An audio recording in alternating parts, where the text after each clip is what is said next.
E anga whakamua ana te kura o Te Waiū I te ao Ki-o-Rahi mō ngā tuākana kei ngā kura tuarua o te motu.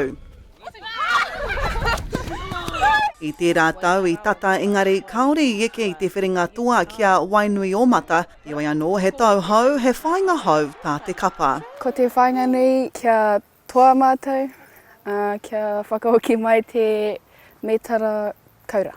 Roa maha ngā tau nai nei, kua ātapiki mātou, ātapiki a Te Waiū. Ko te mea nui kia piti tō mātou māka mai te rātou, tuarua mātou, nā reira, tai anake te tūnga e toi ana. Korua tōrea te kāinga mō ngā kainoho kotahi mano neke atu, iti ake I te tahi rau rima te kau ngā tauira kei te kura kaupapa Māori o Te Waiū o Ngāti Porou, kura tuatahi mai, kura tuarua mai anō hoki. E tino awa mātou kai tākaro ki tā mātou kura e ngākau nui ana ki te Ki-o-Rahi.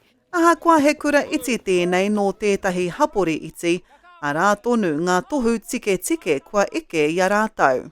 Ia tau ka whai whiako hau ki ia tono mana, ki ia kēmu, ko era whiako katoa, ka whakatika o ka ako tuatahi.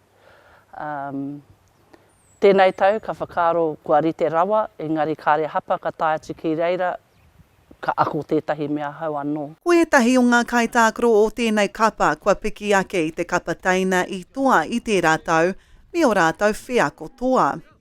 He tino mataku no te mea he maha ngā tukinga kei ngā tuakana. Kia mātou ngā tauira pēnei Autumn College e mārama pū ki te kēmu, ki tētai taumata. Engari, he rere kē tā ngā juniors, ngā teina, I te rātou. Nā reira, kei te whāngai me ki tēnei epu, he momo pukenga rau I nāi nei. Wairua toa kaore rātou I eke I te Whiringa Toa mō tēnei tau, Ahakoa I mere rātou I ngā toa o te rātou I a Wainuiomata ki te Whiringa whāiti, kaore I eke ki te Koutū I te Whiringa Toa. Rahia Timutimu, Waiū.